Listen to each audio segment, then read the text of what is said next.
नमस्कार, आदाब, सत श्री अकाल, राम राम, खम्मा गणी दोस्तों। मैं रजनी स्वागत करती हूँ आपका हमारे चैनल द सक्सेस में।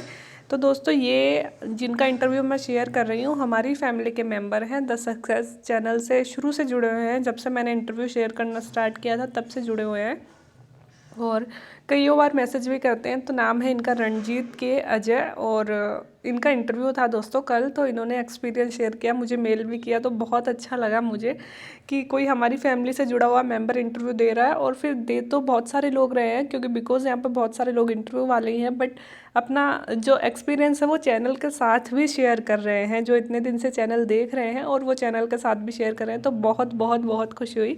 और आप लोगों से भी रिक्वेस्ट है कि अगर कोई भी ये चैनल देख रहा है और इंटरव्यू दे रहा है तो प्लीज़ अपना एक्सपीरियंस भी शेयर कीजिएगा, क्योंकि बच्चों को एक जुड़ाव सा फील होता है। और जब आप लोग सक्सेसफुल हो जाओगे, खैर मेरा भी इंटरव्यू था, मैं भी हो जाऊंगी, आप लोग भी हो जाओगे, तो अपनी एक अच्छी खासी सॉलिड वाली टीम होगी ना। इतने सारे आरएएस या फिर एईएन जो भी बच्चे बनेंगे, तो हम पहले से नोन होंगे एक दूसरे को। और फिर मैं आप सबके चैनल पे इंटरव्यू भी लूँगी, है ना।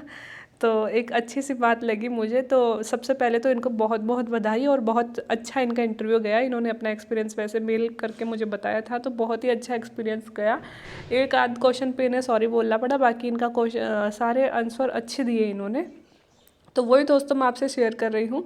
तो देख लीजिए, 5 अप्रैल 2021 को इनका इंटरव्यू था, पहले था इनका इंटरव्यू। तो इन्होंने शेयर किया अभी अपना ये। और माननीय बोर्ड श्री रामूराम रायका जी के सर में बोर्ड में इनका इंटरव्यू था, ठीक है। तो दोस्तों इन्होंने सबसे पहले वही इंट्रोडक्शन वाले क्वेश्चन आते हैं, 10वीं कहाँ से की, 12वीं कहाँ से की, एमए कहाँ से की, एमएससी कहाँ से की, ठीक है। अब इनसे पूछा गया सेवर क्यों प्रसिद्ध है। इन्होंने अपना वो नहीं लिखा कहाँ के रहने वाले, आई थिंक ये भरतपुर के ही होंगे, इसीलिए इनसे सेवर पूछा गया है। तो सेवर क्यों प्रसिद्ध है, सेवर किस चीज़ का अनुसंधान केंद्र है, ये इनसे पूछा गया, ठीक है। तो सेवर आप सबको पता है, हम सब पढ़ते हैं, सरसों का अनुसंधान केंद्र है सेवर। और बीजीय मसाला अनुसंधान केंद्र अपन कहाँ पढ़ते हैं, तब बीजी अजमेर में, है ना। दो ही तो मेन है अपने यहाँ पे। तो दोस्तों सेवर इन्होंने सरसों का नाम लिया होगा। फिर इनसे नेक्स्ट क्वेश्चन मैं कहती हूँ हमारे ही आंसर पे, और इन्होंने अपने मेल में भी यही लिखा, जो हम आंसर कर रहे हैं उन्हीं पे वो काउंटर क्वेश्चन पूछते हैं। जैसे ही इन्होंने सरसों का नाम लिया, नेक्स्ट क्वेश्चन यही पूछ लिया, सरसों की 4 किस्मों के नाम बताइए, ठीक है। फिर पूछा इनसे कृषि बिल पर किसानों को क्या क्या आपत्तियां हैं, बिल अनुसार बताइए। मतलब एक एक बिल का नाम बताते हुए प्रत्येक बिल पे किसानों को क्या आपत्तियां हैं।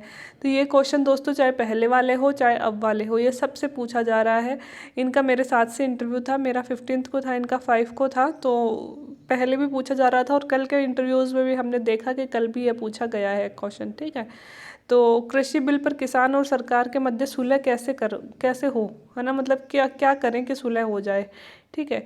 फिर पूछा गया दोस्तों एमएसपी क्या है। तो एमएसपी आप लोग भी पढ़ के जाना, क्योंकि कृषि बिल का नाम आते ही फिर हम एमएसपी देते हैं कि सर एक मुद्दा एमएसपी है कि सरकार एमएसपी लागू नहीं कर रही और किसान एमएसपी चाहते हैं। तो दोस्तों फिर उस एमएसपी से क्वेश्चन हमारे यहाँ बनते हैं कि एमएसपी आखिर है क्या, एमएसपी कौन लागू करता है, अभी कितनी फसलों पर एमएसपी दी जा रही है, और एमएसपी कैसे तय होती है, स्वामीनाथन फॉर्मूला क्या है, वो सारे क्वेश्चन पूछते हैं, ठीक है। तो एमएसपी क्या है ये पूछ लिया। फिर एमएसपी पर स्वामीनाथन आयोग के विचार क्या हैं ये पूछ लिया। स्वामीनाथन आयोग ने एमएसपी पर क्या विचार दिए हैं ये भी पूछा, क्योंकि स्वामीनाथन जी ने ही सबसे बेस्ट फॉर्मूला एमएसपी का दिया, और किसान उसी एमएसपी की डिमांड करते हैं जो स्वामीनाथन जी ने दिया था। क्या किसानों की आय 2020 तक दुगनी होगी। तो यह है एक बहुत ही टिपिकल सा क्वेश्चन होता है दोस्तों, पर्टिकुलर राय होती है अपनी अपनी। तो हम ऐसे तो नहीं कह सकते कि दुगनी हो जाएगी 2022 तक, लेकिन बहुत हद तक सुधार होगा। और हम इस तरह से थोड़ा सा मोड़ सकते हैं कि सर एग्जैक्ट दुगनी तो नहीं होगी, बिकॉज बीच में लॉकडाउन कोरोना की वजह से बहुत सारा नुकसान भी हुआ है। तो हर फील्ड में हुआ है, तो ऑफकोर्स कृषि में भी, वैसे तो कृषि में पॉजिटिव आया है इसका इफेक्ट, लेकिन दोस्तों ये तो है ही, बिक्री में थोड़ा तो नुकसान हो ही जाता है ना।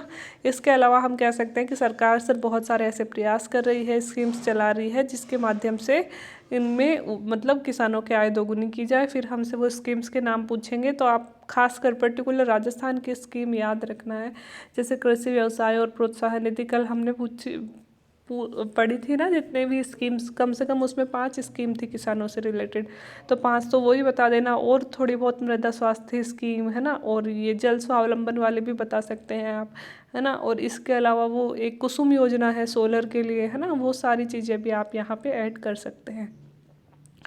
आपने आर्ट्स विषय क्यों चुना, क्या आसानी से पास हो जाओगे इसलिए या फिर अन्य कोई कारण था। जब इन्होंने एमए किया तो इनसे पूछा गया कि भाई आपने आर्ट्स विषय क्यों चुना था, आसानी से पास होने के लिए, ग्रेजुएशन है ना इसमें, या फिर कोई अन्य रीज़न था। कनुप्रिया पुस्तक किसकी है, आई होप शायद इनकी हॉबी होगी बुक रीडिंग, तो इनसे पूछा गया कनुप्रिया पुस्तक किसकी है। हिंदी के प्रिय कवि कौन है और क्यों, इन पर 4 कवि और इनकी 4 कविताएं सुनाइए। तो मतलब प्रिय कवि आपके कौन है, शायद इन्होंने एमए हिंदी में किया होगा इसलिए ये पूछ रहे हैं इनसे। और इनकी 4 कविताएं सुनाइए और क्यों आपको ये कवि पसंद है। ये हमारी हॉबी जो होती है इनसे हमारे क्वेश्चन बनते भी और बनने चाहिए भी, बिकॉज हॉबी हम अच्छे से तैयार करके जाते हैं। शब्दालंकार और अर्थालंकार में भेद और इनके दो उदाहरण बताइए। तो शब्द अलंकार क्या होता है और अर्थालंकार क्या होता है, ये इनसे पूछा गया। तो हिंदी वालों को ये ज़्यादा अच्छे से पता होगा। इसके अलावा काव्य दोष क्या है, तुलसीदास के काव्य में कौन कौन से 2 दोष थे। अगर जिनके हिंदी है भाई, जिन्होंने हिंदी से एमए किया है, ये सारे क्वेश्चन पढ़ लेना, आपसे भी इतने डिफिकल्ट क्वेश्चन आने वाले हैं, ठीक है। साहित्य का आपके व्यक्तित्व पर क्या प्रभाव पड़ा, है ना, साहित्य ने कैसे बदला। तो मेरे भी लिटरेचर इंग्लिश थी दोस्तों, इस तरह के क्वेश्चन मैंने भी तैयार किए थे कि साहित्य को आप कैसे देखते हो, साहित्य समाज का दर्पण है, इसे एक्सप्लेन करो, है ना। तो जिनके हिंदी लिटरेचर इंग्लिश लिटरेचर होती है इनसे ऐसे क्वेश्चन बनते हैं। इस समय क्रिकेट हो रहा है, कोविड दौरान होना चाहिए या नहीं। तो दोस्तों उस समय हो रहा था, बाद में तो खैर बंदी कर दिया गया था क्रिकेट। तो वही क्वेश्चन इनसे पूछा गया कि कोविड के दौरान ऐसा क्रिकेट मतलब खेला जाना चाहिए या नहीं खेला जाना चाहिए। तो हम इसमें दोस्तों इस तरह से बोल सकते हैं कि सर हमने बहुत दिन तक रोका जितने दिन कोविड चलता रहा, लेकिन जैसे जैसे परिस्थितियाँ नॉर्मल होती जा रही है, हम न्यू नॉर्मल की तरफ बढ़ रहे हैं। और वैसे भी उनको आइसोलेशन में तो रखते ही है ना, किसानों का नाम आ गया, खिलाड़ियों को आइसोलेशन में रखते हैं। उनके मतलब जो तबीयत वगैरह सही रहे, इसकी पूरी पाबंदी वहाँ पे की जा रही है। तो इस तरह से हम मतलब खेल चालू करवा सकते हैं। और अगर थोड़ी भी लापरवाही इसमें देखी जाए तो जिस तरह से हमारी सरकार ने अभी पोस्टपोन कर दिए थे खेल, उस तरह से पोस्टपोन भी करवाए जा सकते हैं, ठीक है।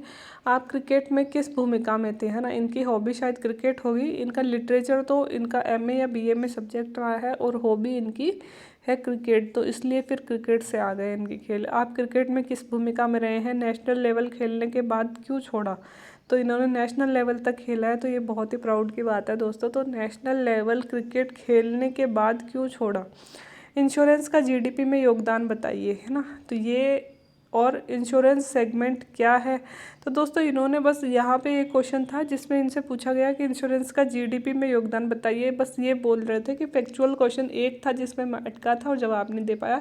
बाकी मतलब इनसे जीडीपी में इंश्योरेंस का कितना % योगदान है वो यह नहीं बता पाए थे। बाकी इन्होंने लगभग सारे क्वेश्चन बता भी दिए थे और अच्छे से उन लोगों को सेटिस्फाई भी कर दिया था। तो ये मतलब खुद भी अपने इंटरव्यू से सेटिस्फाइड है और अब हम भी उम्मीद करते हैं कि अच्छी रैंक इनके आए।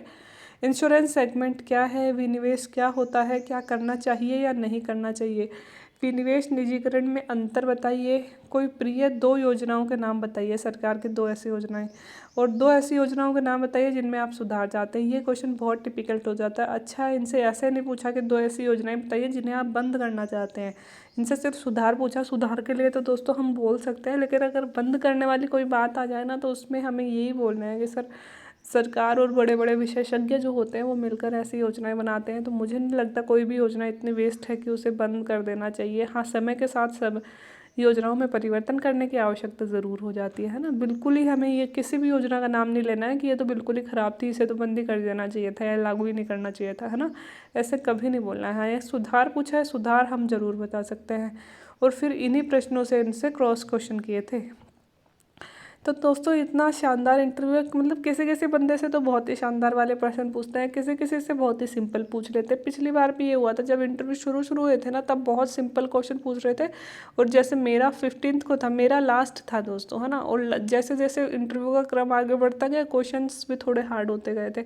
तो इस बार भी यही है कि कल के क्वेश्चन आपने देखे होंगे, कल कितने ईजी क्वेश्चन थे, है ना। और फिर अब देखना धीरे धीरे थोड़े से क्वेश्चन थोड़े से हार्ड होते जाते हैं धीरे धीरे, क्योंकि ईजी क्वेश्चन वो शुरू में तो ईजी इजी पूछते हैं। जब शुरू हुआ था ये इंटरव्यू, मतलब पहला चरण, तभी भी बहुत इजी पूछे गए थे। अब इनके क्वेश्चन आप देख सकते हो, इनका हर एक क्वेश्चन शानदार है, मतलब अच्छा क्वेश्चन है। और ऐसे नहीं है ऐसा वैसा कि क्या कर रहे हो, कहाँ से आए हो, बहुत ही अच्छे क्वेश्चन इनसे पूछे गए हैं। ऐसा भी नहीं कह सकते कि बहुत हार्ड है, लेकिन अच्छे जवाब देने वाले हैं, अच्छे स्कोरिंग क्वेश्चन है ना। तो ठीक है, इंटरव्यू का लेवल तो दोस्तों हमारा लेवल देख के ही वो डिसाइड करते हैं। जिस तरह के आंसर हम देते हैं वो हमसे प्रभावित होते हैं, और उसी तरह के फिर वो क्वेश्चन हमसे आगे करते हैं। तो वो हम ही डिसाइड करते हैं हमारा इंटरव्यू कैसा जा रहा है। बाकी आज जिनके इंटरव्यू है ऑल द बेस्ट, और कल जिनके इंटरव्यू है उनको भी ऑल द बेस्ट। और रंजीत जी, थैंक यू सो मच अपना एक्सपीरियंस शेयर करने के लिए, और ऑल द बेस्ट। कि मैं विश करती हूँ कि आपकी बहुत अच्छी रैंक सिक्योर करें आप, और आपका सिलेक्शन हो। तो thank you very much video देखने के लिए।